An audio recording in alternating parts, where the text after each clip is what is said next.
What's up, guys? Welcome back to another episode of 0xResearch. Today is a very, very exciting day because I think this is the second time we've had anybody from advisory on with the rest of the analyst folks. Everybody say a warm welcome to Silvio. Silvio, how you doing? I'm doing well, man. Thanks for having me. First time. I'm very excited. Thank you for I'm coming pumped. on. Very good. Thank you for coming on such short notice. The Aave debacle happened earlier today, so I wanted to get some, I guess, prepared opinions as opposed to what I would say I typically do, which is very much like, oh, X party is wrong. Let's just go ahead with it. So I'm happy you could make the time to come on. Yeah, for sure. And, go ahead. Regarding the Aave stuff, it's not super prepared, but as a token holder, I'm really happy about this. There are some details that need to be better understood. Like, this is a big investment, and it's more than 30% of the treasury, so it has a big impact on the runway. And what I think it makes sense to do is to stop doing buybacks and cover with the savings these investments in growth. Yeah. So you get like stable, solid runway, and you grow as a fintech company. I don't think that Revolut, Trump, and others they do buybacks, right? And Aave did 35 millions of buybacks, something like this in 25. Now that the proposal like aligns better all the parties, I think buybacks are less necessary. And if revenues from fintech started to come, it will be like an example of like an entity that has protocol revenues, front-end revenues, everything flows into the treasury. Treasury is controlled by the token. So I think we are very close to something that even traditional people can invest into. And so yeah, I'm happy about that. And the only thing would be to take decisions to manage the treasury so that this is like actually sustainable. But overall, I think that's great. And I don't really understand most of the controversies that every time we get this proposal follow. I think that makes sense. So I have maybe like before we really get into it, I'll give a short rundown of what I think the general like process has been. ACI is very, very involved. Like Mark Zeller is very involved with Aave DAO. ACI, our Aave-chan initiative, was the one that decided, or I guess voted for buybacks. They were behind this buyback movement. And so far, $20 million of Aave token has been bought back. One historical criticism, not just for Aave, but I guess for like all, let's say DeFi 1.0 protocols has been that there's been, and all DeFi protocols really, is that there's been a significant difference between the lab side and the DAO side, in which sometimes the labs benefits more than the DAO side. I think most of the time that's the case. And this is maybe like the third proposal from the big boys, I would say. Like Uniswap is a big boy, Morpho is a big one, Aave is also a big one. That's been like, we very much want to combine DAO and labs to align them. And then, right, everything until here is completely accurate. I'm not misrepresenting anything. Yeah, 100%. Mm-hmm. The opposite side of what you said, which is like combining the two, is I guess ACI's criticism of the labs is that not everything that the labs does is constantly public. So they're a bit, and the spend is it's $50 million. Is that for 1 year or is that for like 5 years? Yeah, so this is a point from our the proposal is this is an annual budget which we're gonna try to renew every year. And this brings up like another point, which is I think a general like lack of it's not a lack, it's something I wish to see more, a general longer term view. Yeah. So like 2-3 years, give us the revenue targets, the cost target, the break-even point. So even like without disclosing every cost line item, just like having an idea of what token holders could expect by starting this process, because the worst case scenario is that we do this and next year there is whatever downturn and the proposal doesn't pass, and so you're just like throw money, you're just board money without any good outcome. So that would be my critique to this. The only thing I would say. I think that makes sense. And this idea of like, because you said we don't want to see costs line by line, but a general idea would make sense. I imagine eventually these guys will have to do line by like. I think the most common feedback that I've seen and what the Aave Labs response has always been like, oh, like this is just a temperature check. We're not posting the full proposal yet. Has been that well, there needs to be like it's a lot of money to ask for, and I guess people don't really know what it's gonna go towards, right? Like they should be doing some form of, I guess, more line by line analysis. I'm not sure. Like it's generally this is something that I think it's only in crypto, because if you do like whatever fundraise, and I don't think 25 million or like the 50 million is like a big amount for what they want to achieve. You don't need to do like a line by line cost in a term sheet. There may be, the way it works, there may be some like expenses that you need specific approval for, but it's in the best interest of everyone that the execution stays like lean, and coming up with like cost item for everything will be like an extra super overhead.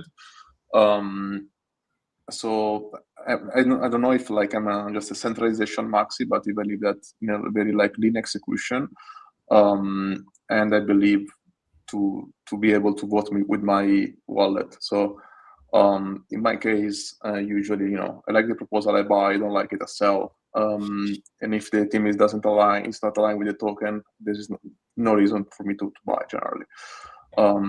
So, and here the economics alignment, the holdings, the treasury looks like there is an incentive. And so I don't, as a token holder, this is my personal opinion, I don't need and want to see line by line. I wouldn't look at it in the detail. So maybe Silvio, just to dig into the detail here on your viewpoint, it seems like prior conversations around Aave specifically have been this push and pull between obviously token holders, the DAO, and then the labs team. And there's been a difference in terms of, okay, fund the labs team, but then maybe the labs team also captures the revenue streams from some of the products they create. And that's kind of caused a tension in the sense that it doesn't make sense to fund them if then also they get to keep all of the money for all the things that they build anyway. It's like they're sort of kind of running away with it, versus it seems like this proposal, there's an intention to say, okay, fund us, but all the money that Aave products make then go to the DAO, and then the DAO continues to sort of decide how to fund its operations going forward, whether that's paying labs or someone else, but probably labs for foreseeable future. From your POV, like that's the correct direction forward. Like you like seeing this general change from labs was kind of doing its thing, and where it could was maybe keeping some of the revenue would go to the DAO. I think this kind of aligns things more generally, like streamlines things under one kind of roof. Yeah, no, that's true. This is very good, and I actually think the previous problems were.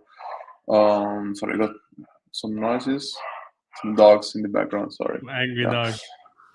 Give me 1 sec. Should be better.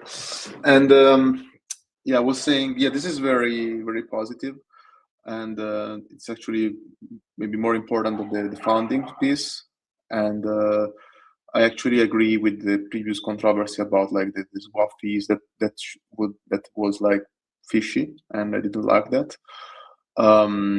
but it's great to see that in a short amount of time, the lab kind of like rebounded and they turned around and they came up with this new framework. And I guess it's really hard to do. It's hard to do, like every party has these different incentives. So you cannot. There is only, you can get only to a point, like to a point where it's not perfect, but you are aligned to the best of your possibilities in 2026 with the regulation we have. So I think, yeah, I'm super supportive of that, and I have not seen like any other voice on this point. So this is like general consensus that this is the first part of the proposal is very good, and people are discussing on the numbers basically of like how much where do you want to invest, like disclosures and the length of the proposal, and so like procedural stuff. But the substance is very good. Yeah, I think that makes sense. And in the proposal, they kind of outlined this new direction for Aave. So it's Aave Kit, the card, and then there's a few other things. To me, it seems like Aave's really started to focus on their end a bit more. I think like the past 2 years have been kind of dominated by Morpho in terms of mindshare. I know like V4 is supposed to come up and it's very exciting. Yeah, do you have any like thoughts on that? Do you think Aave's direction is correct? I know Horizon we lauded as probably the correct way to approach it internally. I'm not sure if you guys have a different opinion on the advisory side. And just like generally curious if you think these steps that they've outlined that they would take with the 50 million make sense, or if there's something else that you would want to see them focus on. Yeah, interesting question. I think the way I think about it is Aave is a growing crypto protocol and a nascent fintech platform. And the fintech platform side, you have a retail product, the app and card, and institutional products, including RWAs. So they have a lending protocol business which benefits from all of this, and they are like starting to get into the distribution side. I think this makes a lot of sense because the margins of lending protocols and lending platforms are generally like low, and distribution still tend to be king and capture a lot of fees. Even though lending protocols are like good businesses, still with the tiny markets we have on chain now, it's $100 million business, so it's very relevant. I think the strategy totally makes sense, and there is like a wide space. I'm not sure that this is like more for other players. There is like a super strong competitive dynamics. I think it's more around the market is so wide, the TAM is so large, and crypto can offer so much more than fintech, and we are realizing this. So it's not gonna be like an easy go to market or like immediate success, but I generally think this is the right direction. So I think neobanks will be a distribution channel for lending protocols, and will like increase the financial freedom of people like around the world. So if they can own that part of the stack, it's great, and I'm supportive of that. I agree. I'm curious like what you think about. So there's this like very popular Gwort tweet, right? Which is like, it seems like you guys just built a lot of open source software so that like Robinhood and stuff can just take it and use it. And then I'm curious what you think about, like we mentioned Revolut a few times. Morpho's model right now fits a lot better with a Revolut as opposed to Aave. I think the way that they would want to approach it potentially, just because to me Morpho feels more customizable. And B, if they want to do some consumer-facing thing, I don't know how well they can compete against, I don't know, Revolut, for example, or whatever, like a Robinhood Cash or something like that. And I don't know if this, you guys spend a lot of time on this on advisory, so I'm also happy to like Jakob, Shonda, or Danny, if you guys have any thoughts on this as well. But like curious how you think, as we've realized that we're not displacing fintechs, but fintechs are just going to use us as their backend, how much consumer growth we can see in these products like Aave and Morpho and stuff. Yeah, I think the thing is, Aave as the crypto platform can never think this up from first principles, and so and they can be like months and even years, um, anticipating like the moves of Revolut and others. So now, like if you think about the consumer experience of a lending platform as a like supply capital type of experience, I think yes, this is like very in line with what others can do. But I think we are seeing another trend this week, like borrowing against stocks. And borrowing against stocks is impossible for retail users around the world, even if you are like US, and it's accessible only to ways like institutional. Bank A cannot see stocks you have in Bank B. If you want a loan, you can use that on your brokerage account. And so this kind of net new consumer experience can be like the playground for the crypto apps and can be the wedge to its market share. I don't think the having like a saving product to make 3-4% with the euro or USDC is very appealing, tremendously appealing, but it's really only a starting point. So that's my view. But on the other hand, I see that the Revoluts of this world will there will be like fierce competition like in this segment. Yeah, I think that makes sense. I will say that like that's the first time, because I think historically composability has been like, oh, you can take like whatever your Olympus bonds and deposit them into like Invictus and then make it work. But I think this is the first instance of like I would say composability that I think makes a lot of sense. And it's the first time I've seen that.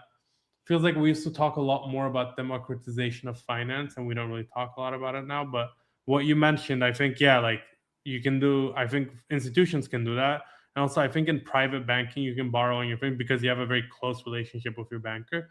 But I mean, in regular life, you just can't borrow on your stocks. It's not a very easy experience. So I'm very excited about that as well. I think, Danny, I don't have any other questions on Aave unless you have a magical diatribe that you want to jump into. I don't have a magical diatribe, but maybe, Silvio, if we could talk to, so like there is some pushback, and I heard you mention earlier on that maybe a bunch of it you don't align with, maybe some of it you do. Obviously, I think we talked a little bit about the amount of funding, like for the year, and the difficulties of raising a proposal every single year. There's uncertainty in that, but Mark Zeller raised 4 main points that he called out. One was that this is like a bunch of big issues kind of all tied into one proposal, and he thought that doesn't necessarily make sense. Like maybe you should break them up. I don't know whether that makes sense or doesn't, since it's sort of like one broad big strategy. I can kind of see the reasoning there. And then another one he had was full wallet disclosure, as well as independent revenue verification. So some about kind of breaking things down, and like maybe, like I'm curious your takes on a couple of these. So like, would it make more sense to break out each of the pieces here, like what the strategy is, kind of like how much the funding amount is, then how the revenue and the app kind of rollouts roll into that procedure afterwards, as well as like, do you think there's more transparency required kind of across the board in terms of who owns what, who's voting with which tokens, and how the labs and the DAO are sort of integrated in that way? Yeah, no, these are very delicate questions, and there are each of these like as its own like merit and point. I don't know if like I'm not like expert enough on the governance process to know if it makes sense. So like I think that the path that makes more sense is like to approve this and then like enforce a bit later like some more transparency and some more measures. These days with platforms like Accountable or like ZKTLS solutions shouldn't be hard to verify revenues of change. So everything is feasible, but yeah, my worry is that it risks to slow down the process.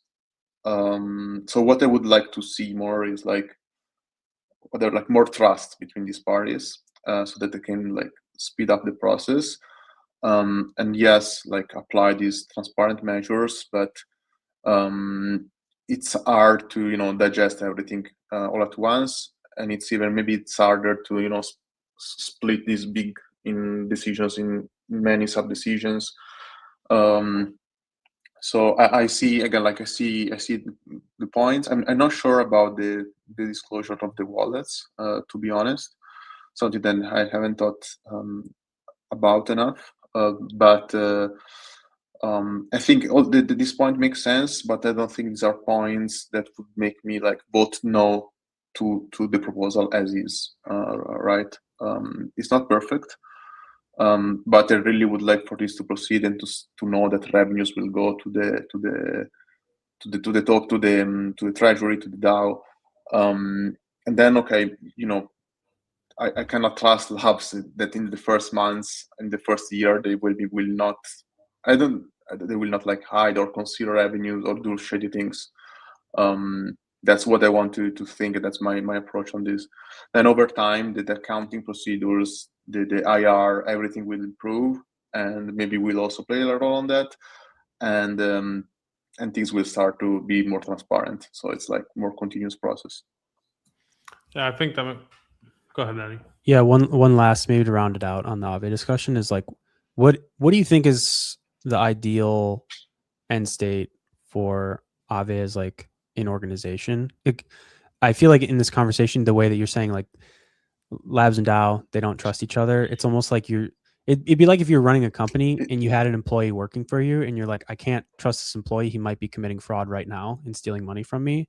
So I need to like safeguard him from doing that, but also let him ship everything for our product. And I'm curious, like, is the structure just at odds with the success of the protocol? Do you think that they need to like do something more drastic to fully align things, or is there a way out? Yeah, this is a great point, and I was thinking this morning. This is like almost like watching something like co-founder, like a reality show for co-founder conflict, or some like hard situations in companies, and so it's just not pleasant as a token holder or like participant in the industry to see that, but it's healthy, right? In some ways, it's healthy, and I do not have the answer to the question. I don't. Yeah, to be honest, I don't know. But I think what I really would like to see as a token holder is token being front and center, regardless of the structure, and having like full alignment for whoever is the decision maker. And like I also have as I said, like a personal preference for lean governance and like execution focused governance, particularly when you want to go like into the more traditional segments. So yeah, but I also understand like how important it is to have a protocol, decentralized protocol, immutability, this kind of principles that made us grow in the first place. I think ideally the end state is to have something that combines all these protocols under the same hat, and the tokens benefit from it. Because all the other scenarios, there would be like other tokens or like more bigger role of the equity, and I don't want to see that. I think it would like apply a huge discount to the token and the equity as well. So the last question on governance: if you were designing a governance system right now for a crypto protocol, would you design a general governance principle with a DAO and decentralization, or would you not do that? Like no decentralization or just full decentralization? Yeah, depending on the product, I would go for no decentralization, and try to do something similar to the MetaDAO format, or something where there are very important powers to token holders. There is alignment, but the execution is like totally centralized. And I say this also like someone who previously like founded run startups. It's already very hard already, so like I would hate to have this overhead to think about. So I would definitely lean into a more centralized kind of system, but with tokens that represent equity. So in some ways, but yeah, this is my preference. I think that makes sense, and I think that is where. Go ahead, Shonda. You have a take. Yeah. So, do you guys mind if I share my maybe hot take, controversial opinion? Because I feel like this whole thing is like pretty similar. Like it's pretty simple in what's actually happening. I think if you go back and you understand the relationships that Labs and DAO had, Labs worked pretty similar to a service provider in that they basically handle all the development and they needed to come to the DAO for funding. And we saw even earlier back with the proposals like Aave V4, Aave 2030, that the budget that the labs outlined was higher than what the DAO was willing to give. And in that sense, Aave as a DAO is like really strict. So if you compare it to Uniswap Foundation that got 150 million for incentives to pay themselves like inflated salaries, and there was basically no due diligence done there. Compare that to Aave Labs' proposal to like create Aave V4, that the DAO basically said the costs are way too high. And Aave Labs, I think they ended up revising their proposal to a lower amount and working with that. But in my mind, they always thought that they have more of an incentive to earn than just this revenue stream from the DAO. And the first kind of way this played out was with Aave Horizon, where they were even considering, I think, launching their own token and airdropping some of that to the DAO. And then the second way this planned out was with them taking some of the front end fees, right? I think essentially it's a conflict where the labs thinks that the work they do is very valuable. They think that they can get paid more than the DAO is willing to give them. And the DAO kind of saw this, that labs is trying to pay themselves in addition to the revenue stream that they're getting, and they were not okay with this. And now it's kind of consolidating, and the solution is, okay, all the revenue is going to go to the token holders, but you need to pay us more. You need to pay us what they're worth.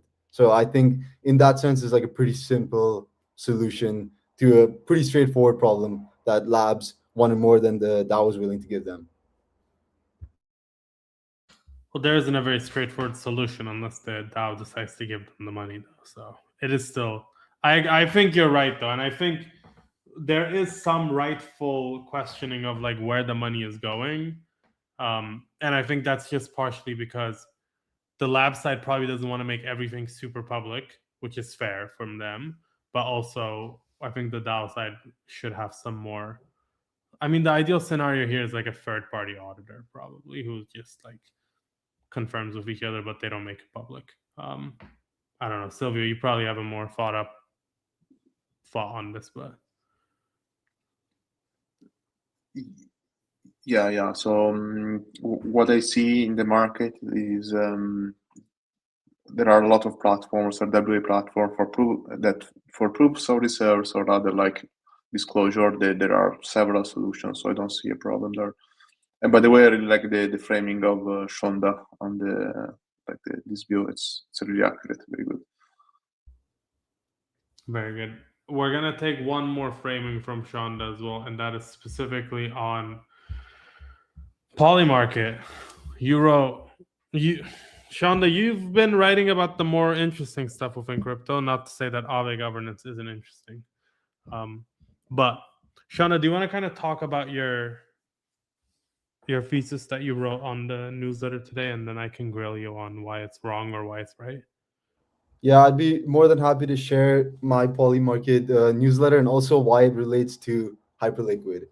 And that actually prompted my like research into prediction markets is Hyperliquid's HIP4 outcome markets that allows essentially these prediction markets to be listed on Hyperliquid as well.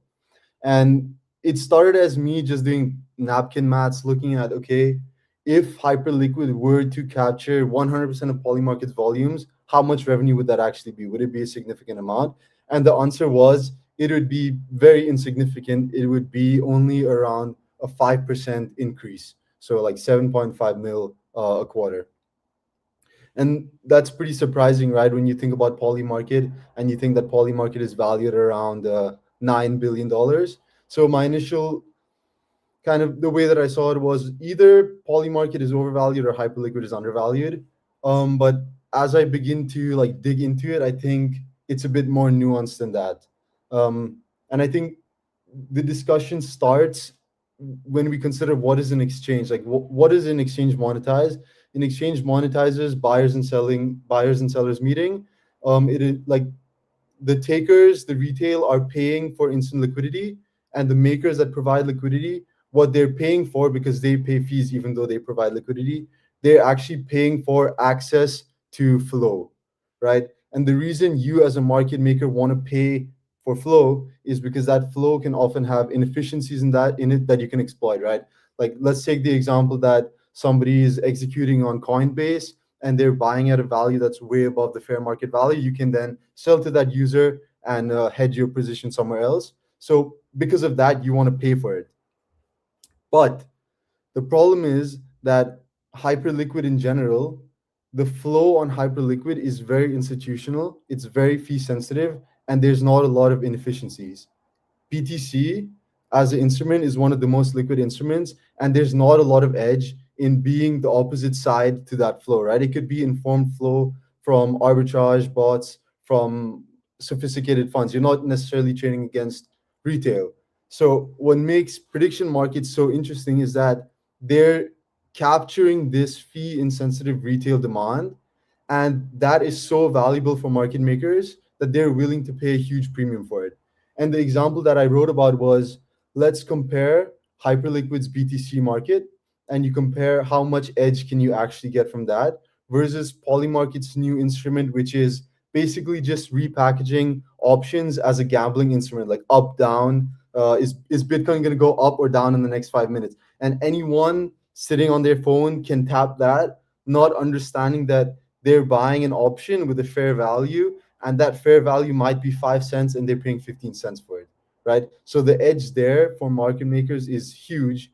That's why it's way more monetizable, and that's why these prediction markets have such high premiums compared to perps that have less that are just more efficient.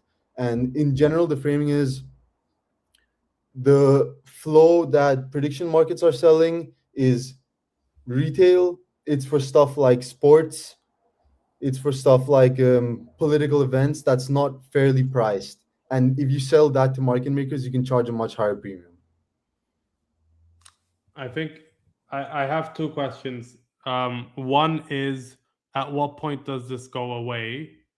Because I see that they're onboarding more and more market makers now. So I imagine eventually this is just not as attractive as it probably used to be already. I'm not sure how attractive it is now. The second one is, how much does sizing matter in this case? Because from what I've heard, some of these pools just impossible to get in and out of. So if you've looked into that, I'd love to hear some of your thoughts, John.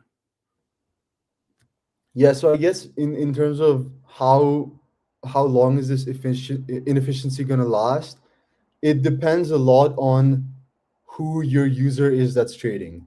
If it's an institutional user, it's not going to last long because they're going to wait. They're going to switch to a more sophisticated, more liquid alternative as soon as they can.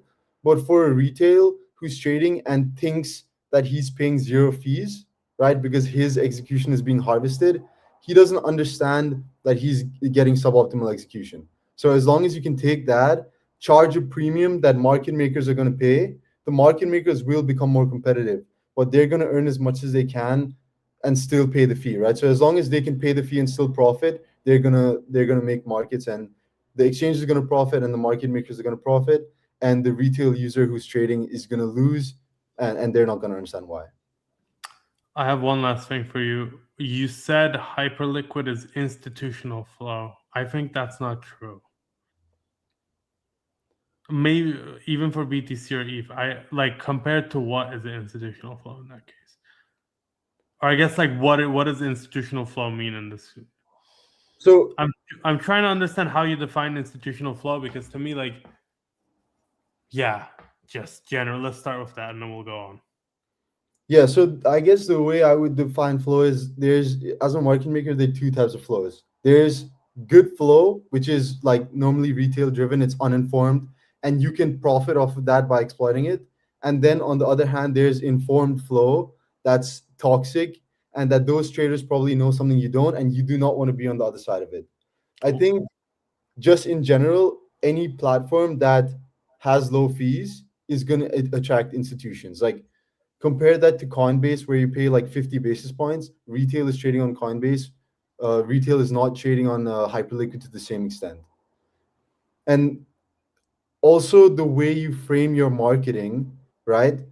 I think Hyperliquid attracted a lot of volume, but did they attract a lot of retail users that are going to trade and provide value for market makers to take the other side? I think there's a lot less of those on Hyperliquid than there are on other chains that are like paying for marketing and really focusing on the user acquisition. I really need to look into this more. My initial gut reaction is that you're wrong, but I also don't want to bring you on the podcast, tell you to explain something, and then say, "Oh, dude, you're fucking wrong." So I need to look into this and come back to you. But if anybody has any comments about anything else, I'm more than happy to discuss after the time being. Danny? So I mean, maybe I can like defend myself, which is I could definitely be wrong, and that's one thing. Like I'm in the process of writing this report, right? So this is a bit early. This is just based on my logical understanding of the platforms of Hyperliquid, of Coinbase, of Robinhood, and who their users are. And my assumption is that the average person executing on Robinhood and Coinbase with those high fees is much less of an institutional trader than someone trading on Hyperliquid. I'd maybe have a pushback here. I'll just jump in because I think it's quick. The point that it's less, I guess I don't think the argument follows from the points you make around the fees are X, therefore the traders are Y. I don't think it works. Like if you look at Coinbase's revenue breakdown by retail versus institutional, you'll see they make quite a bit more from the retail consumer, but of course they can also charge them a higher spread on a Bitcoin trade, and they know that their institutional, if it's ETFs or other purchasers who are have to buy BTC in size, like they know they can't charge them 2% spread on a BTC purchase at 10 billion size. Like I think that's more just downstream of the fact of the way that sizing and like and like those trades kind of work. So I guess I wouldn't use that as evidence that like Hype or Coinbase are different in this way. I think like the retail activity on Coinbase is probably more reflective of the fact that like they're a big company who's like done Super Bowl ads for 5 years in a row, and they have a mobile app that caters to retail users, which it doesn't mean that Hype could or could not have retail or institutional traders in the same breakdown. I don't know. I think probably the bigger problem is that you can go to the revenue statement from Coinbase and say, wow, they made this much from institutional traders and they made this much from retail. And you can't do that for really any DeFi product that exists. And that's maybe the harder part, is that I think you could be right, but it's going to take a lot more work to find out if you are or not. But maybe you could do that. Yeah. So hopefully you guys will allow me to come on the pod again in a couple of weeks when the report is out, and back on my stance. And I'll be able to take victory laps. We can timestamp this, play it in the background. It'll be a good time. Yeah, I'd be super curious to know like how much money would they make with this business model, right, of selling flow, and how this compared to the Hyperliquid model and traditional like other models. So yeah, I'm gonna wait for that report from the. I think maybe the other question I'd have is like, you take businesses that are KYC'd versus those that are non-KYC'd, and I'd probably lean in your direction that like I would actually believe that there is more retail flow on like a non-KYC venue just because of regulatory questions, but that it might also be incorrect. Like I don't know, I think you could define institutional in different ways. Like if a fund is happy to trade size non-KYC on a DeFi platform, then like I don't know, we could mislabel them as retail hypothetically. I mean, the way I see it is, again, an exchange is like monetizing inefficiencies in its flow and selling that to market makers. Like that's a huge thing in TradFi, right? Like payment for order flow. So in that sense, intuitively, for me, it would be very easy to argue that these exchanges like Coinbase, like retail, that are spending millions of dollars to pay for Super Bowl ads and get retail to trade on their platform are going to have higher retail audience, are going to have higher retail volume than Hyperliquid that does basically no marketing. And I think the reason that people choose Hyperliquid is because they know they're going to get the best execution on Hyperliquid. People are not choosing Coinbase because they know they're going to get the best execution on Coinbase.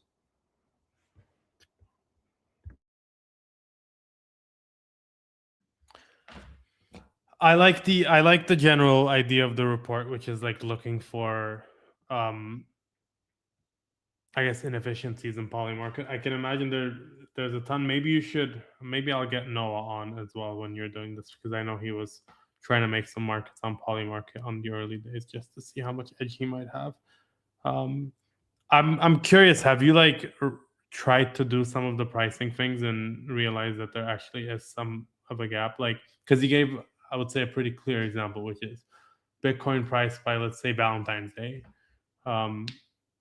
Up or down. Have you tried to price that, or have you looked into some of the pricing and seen, you know what, this is like? Yeah, I mean, so that's what we did in the newsletter, right? We took the 5-minute yes or no BTC market and we looked at it basically as a payout function of yes or no, like two options, and that has basically you can derive a mathematical price based on the price of BTC, the volatility, and the time to expiry, right? And based on that, just like an option, you can price what is the fair value of this contract. And if you plot the fair value against what retail is executing at, you can see that it's way higher than the inefficiency if someone were to just express that view with a long BTC position. And the fact is that they're sometimes overpaying by 5 to 10x what it's worth. Right? You would never pay 500K for one Bitcoin if you want to go long. But if you're buying a contract and that contract is trading for 5 cents when it's worth one as a retail, you're gonna buy that because you don't know better. Yeah, I think that makes sense. This is one of the few topics that has excited me enough that now I might spend today looking into if there's any inefficiencies. So yeah, the way to think about it is you're just repackaging these financial derivatives to gambling addicts in a way that's fun and in a way that they don't know what they're paying, right? So when you don't know the fair value of what you're paying, you have no idea how much you're losing and how much spread you're eating. I'm so sorry, Sean, I actually have to pause you there because technically we can't say that it is a gambling product because their marketing is very much positioned towards them being an investment product. So let's just be careful with how we speak of it. Sorry, they're providing valuable pricing information to people who are living in everything, man. impacted areas, like for example, bomb threats. They need that to inform their decisions. I want to ask, because I don't know if you've made this point exactly yet, but I guess is your follow-on thought that like this implies that you should see the growth of more institutional flow to these prediction market products because there's a spread for them to make money on, essentially. Like you're saying, like if retail users are paying 10x more to be long BTC on this like option contract essentially versus long some other product, then there's a ton of opportunity for more market makers to exploit that basically. Yeah, 100%.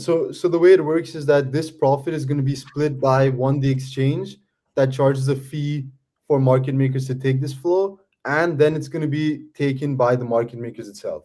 Right now, I think the way that these platforms monetize is per contract, it costs 1 cent, right? But even with this fee, there's still a lot of inefficiency, and that's going to close. But this 1 cent can probably stay. And that's very significant. Like Robinhood, in last quarter, they made like 430 mil from prediction markets, it's a huge amount. That's ridiculous.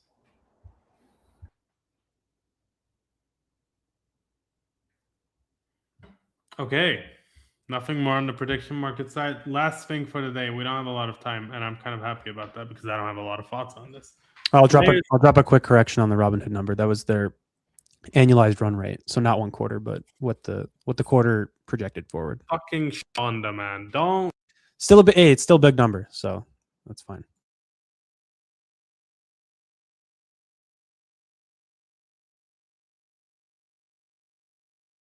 You're muted.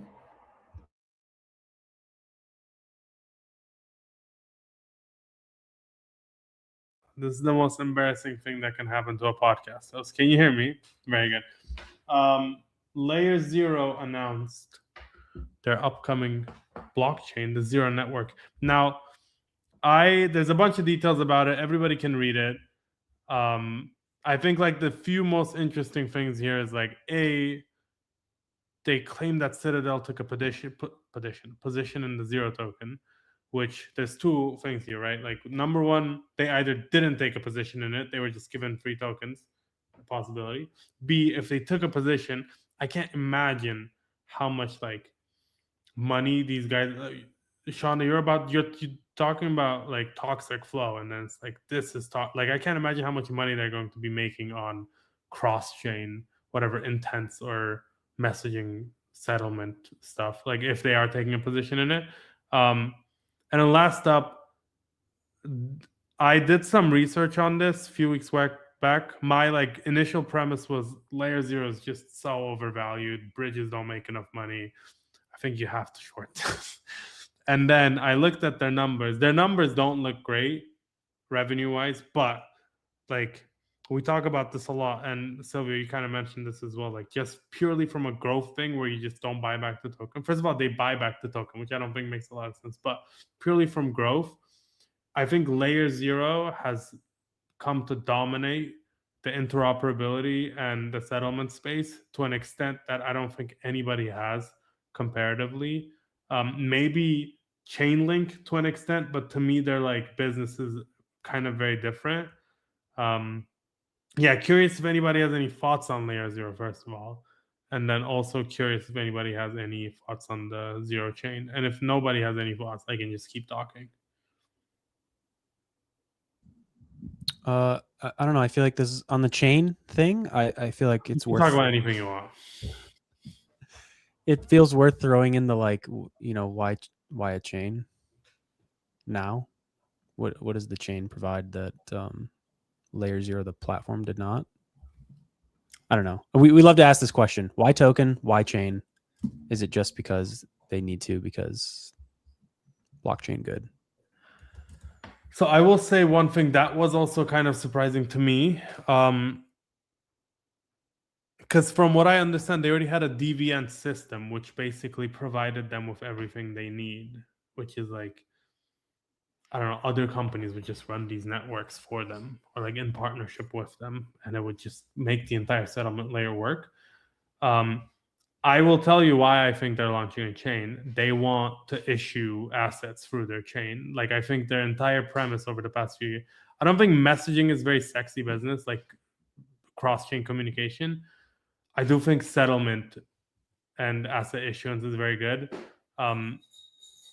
Ethereum, I think from my, and people can correct me if they're wrong, I think Ethereum dominates majority of that at this point, like just raw settled asset issuance. I think probably LayerZero wants it. And I mean, they have OFT, but they also did USD Zero, USDT Zero, etc. I imagine they want to move a lot of that onto LayerZero chain. Anybody agree or disagree? Reminds me on the narrative that Unichain had last year. So being the central liquidity, center of gravity in the optimism ecosystem, the super chain. So it's probably in the right direction. I wonder though, like, what's the difference between doing partnerships with big assets and make them interoperable and like try to move the standard, doing like another kind of strategy, because growing chain is hard, and I still don't know a lot about this new chain, but recently there hasn't been like super big success cases, right? So that's it.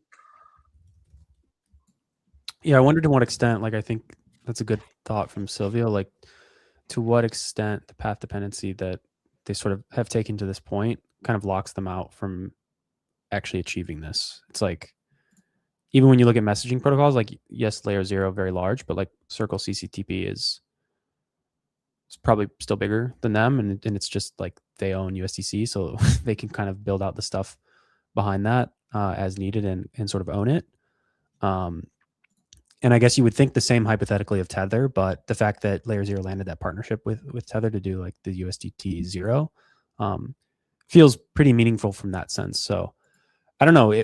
They're not like the asset owner per se of any of these assets. So how much strength do they really have to kind of like make their thing, their chain, their ledger be like the kind of central place where they're issued versus if it's Tether or if it's, BlackRock, or pick your favorite thing that we want to post about, who is the person or the entity that actually owns the asset, legally or logistically. I don't know. It doesn't, I don't know if it really makes sense from that POV of, Circle's going to do what they want with USDC.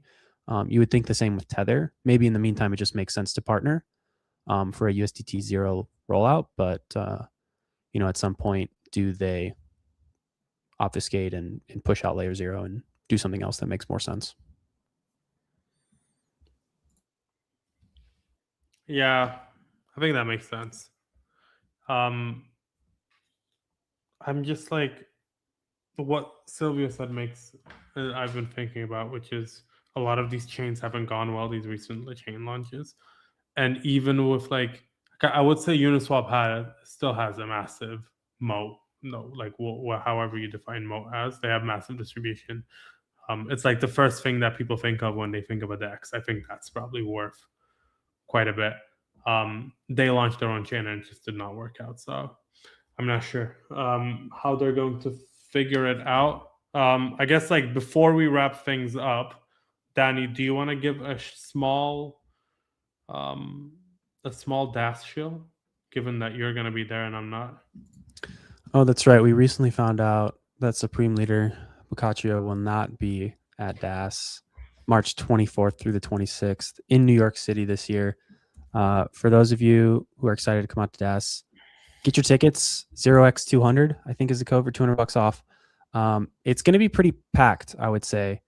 Thanks so much for Silvio for joining us today. Thanks so much for Silvio. Silvio for joining us today. I appreciate it. Talking about Aave. But for DAS, it's going to be stacked. Crazy speaker lineup. I think pretty wild. Just the crossing of industries, regulators, funds, protocol teams, etc. We'll have folks from the SEC, CFTC, Tether, Binance. I think BlackRock. Yes, BlackRock. Obviously, BlackRock. All of the big boys will be there. All the big boys. Everybody, so, big boys across TradFi, crypto, fintech, regulators, all there. Including Shonda Devins, who is going to be frame mogging the BlackRock guys. Yeah, I was gonna say maybe starting the DAS pitch by saying the Supreme Leader block isn't coming wasn't the best way to do it, but everybody else is going. It makes up for it. Shonda Devins is gonna be there. Shonda Devins is going to be there. He's 6'8", 350. So don't stand too close to him. But nobody will mind that Bach isn't there because so many other amazing guest speakers and of course Shonda and other folks from the Blockworks team. Before anyone meets him, I'm actually 5'6" in person, so he just does this to make it awkward when I meet people. Yeah. Okay. Very good. Hedging. 0x200, $200 off. Get your tickets. Use it or lose it. Literally. Perfect.